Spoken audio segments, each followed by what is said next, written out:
guys, welcome back to Decorate with Dana. So today I'm bringing you probably I think it is my first Christmas 2019 video. So today is going to be a DIY trash to treasure, thrift to treasure video. So I'm super excited about it. So I'm going for, most of my house is going to be a super farmhouse, modern farmhouse type of theme. So I wanted to do a couple really farmhouse inspired DIYs. So I'm going to be posting a video later in this week, and it will have, or the weekend or something, and it will have, it's a haul of some things I've been picking up, and I'll really go over how I'm going to be decorating and stuff. But I did want to do these couple of very farmhouse inspired DIYs. So I ran over to Goodwill and I found, first I picked up just a sweater knit, cable knit sweater. And I'm going to be making some sweater pumpkin, or not sweater pumpkins, past that season. Well, we're not past that season, but I'm past that season in my mind. And in YouTube world, we're on to Christmas season. So I'm going to be making sweater snowmen, which snowmen are one of my favorite things anyways at Christmas time and whatever. So I'm going to make some really cute kind of rustic sweater snowmen. And then at the thrift store, they had Jenga. And we used to have Jenga, but we didn't have it anymore. Got rid of it a long time ago.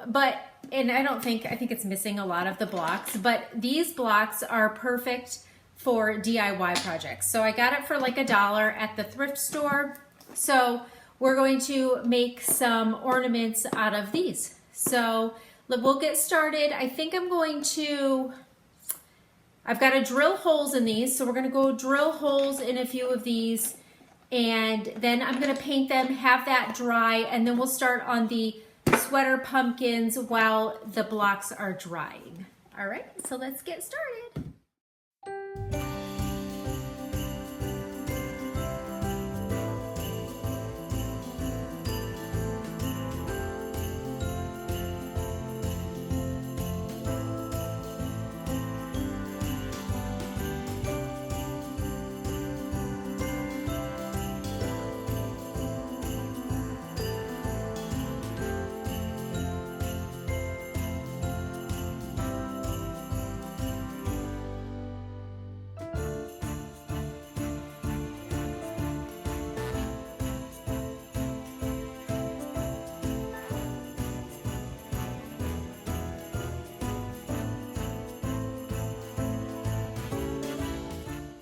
So here I'm using my Folk Art acrylic matte paint in white and just giving these a quick coat. I'm only going to do one coat. I don't care if it fully covers or is stark white because I really am just going for a rustic look, and I'm going to distress them with some dry brushing anyways.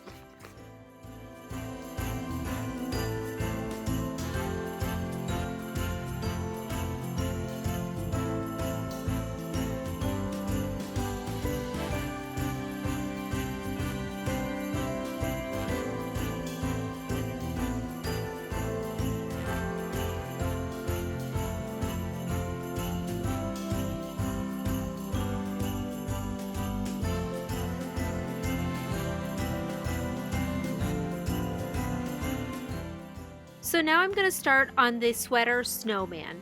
I'm going to cut the sleeve off of the sweater that I got from Goodwill. I'm going to flip it inside out and tie off the bottom with a rubber band as tight as I can. I'll flip it back around right side out and fill the the sleeve with as much rice as I want for the size of snowman that I'm looking for. So it comes out to be anywhere from like 4 to 6 cups of rice. So that's why I got this huge bag at Walmart.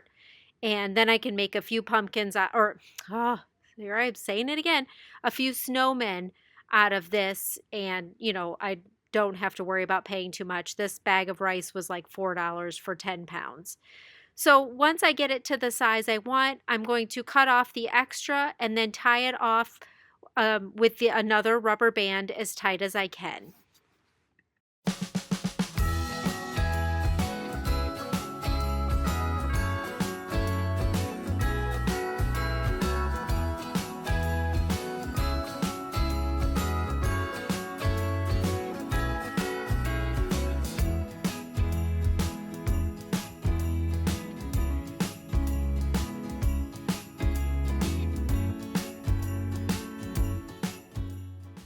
So after I have it tied off on the top, I figure out where I want my middle section to be. Generally, I only do 2 sections in the snowman. If you try to do 3, it just doesn't stand up as well. 2 is plenty. So here I'm actually doubling up the twine just because I like the looks of that. And I'm going to put it around where I would want about the midsection and tie that in a bow, and then that would separate the head from the body.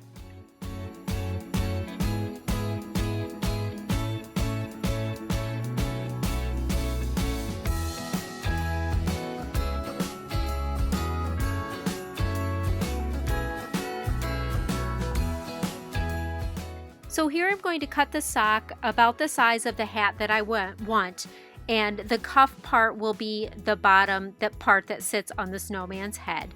I like to roll mine. You don't have to roll it. You can do whatever you want. And then I tie off the top with a piece of twine, and then I hot glue the hat to the snowman just to make sure it stays in place.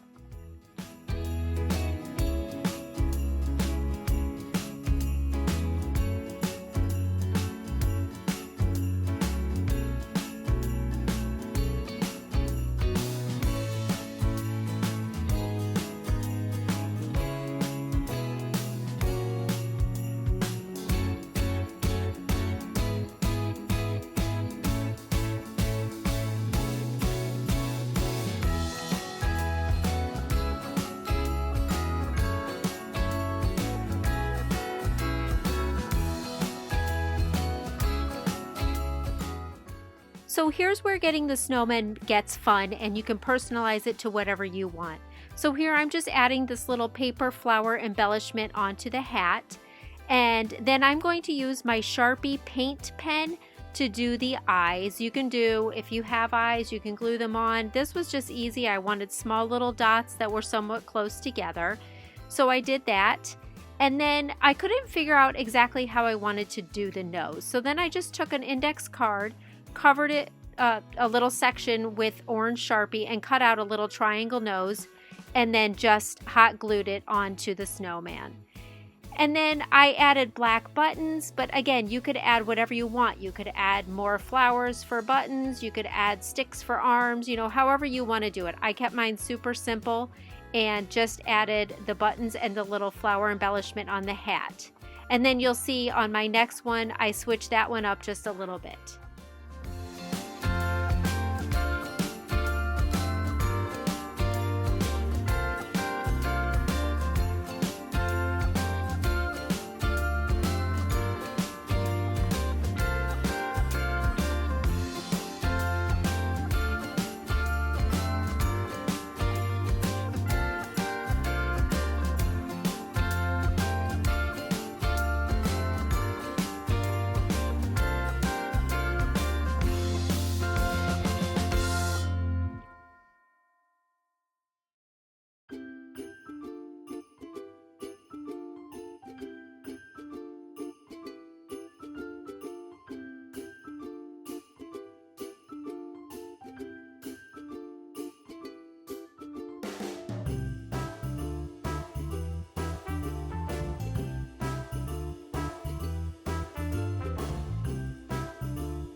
So this one I decided to add a little buffalo check bow around the snowman's neck.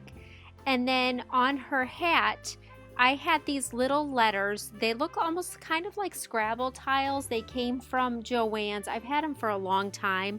They're just little cardboard letters. And so I spelled out the word joy. And so I named her Joy. And I put that on her hat to kind of give it a little bit of embellishment.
So now I wanted to go back to the Jenga blocks. I flipped them over and just wanted to give the other side a little coat just in case they happened to turn on the Christmas tree. They were all the same color on the other side. So after that dried, this is the first time I've ever used the dry brush method to distress. And I must say, I really, really like it. It was a lot easier than pulling out sandpaper. Like I said before, I probably, if I was doing like a big piece of furniture, I would actually use sandpaper to distress it. But for projects like this dry brushing method works perfectly. So it took half the time that it would take for me to sand it, a lot less messy. So I just took my black paint and really rubbed most of it off and then just went along the edges to distress it. So then I wanted to put the twine in and add ribbon before I stamped, just so that they had plenty of time to dry and I wasn't really handling them after I stamped the words on these ornaments. So at first I put twine through the hole, tied it off, and then I realized I wanted to add a little ribbon. So I was going to try to untie them, and I think I untied one of them, but I ended up just cutting the others off and adding a new piece of twine so that I could add a little bit of a red and black buffalo check ribbon to the bottom also, just to add a little bit more decor to these. So after I get them all strung with twine and ribbon, then I will go ahead and stamp my words on there.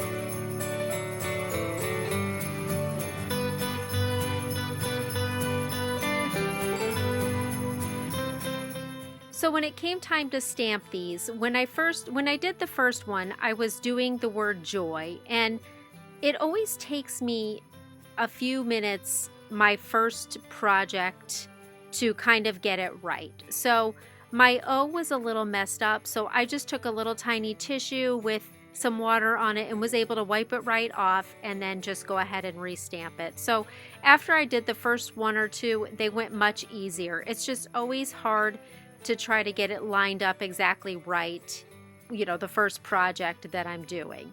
So otherwise, I'm super, super happy with how these came out. I was able to line them up and they came out really, really good. So I did a joy, a Noel, Mary, wish, and can't remember what the other one was, but it will be coming up here shortly.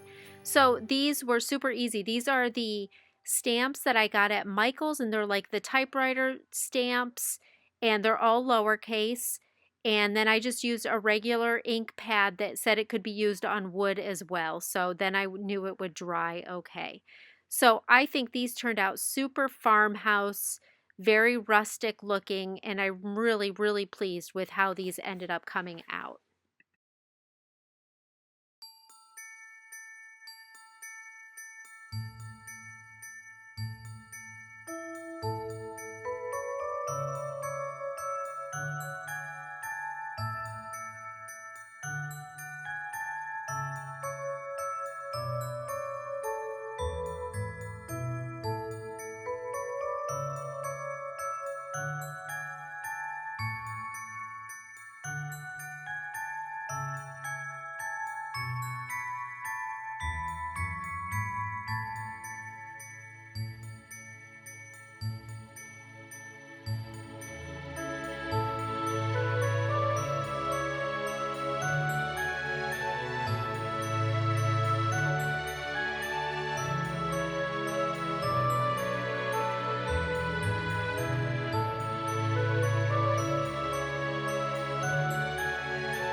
Okay, you guys, this is the way these two kind of thrift to treasure projects turned out. I literally think that they are so adorable, and they were so simple to do, and they cost me hardly anything because I had a lot of the stuff or I purchased it at the thrift store.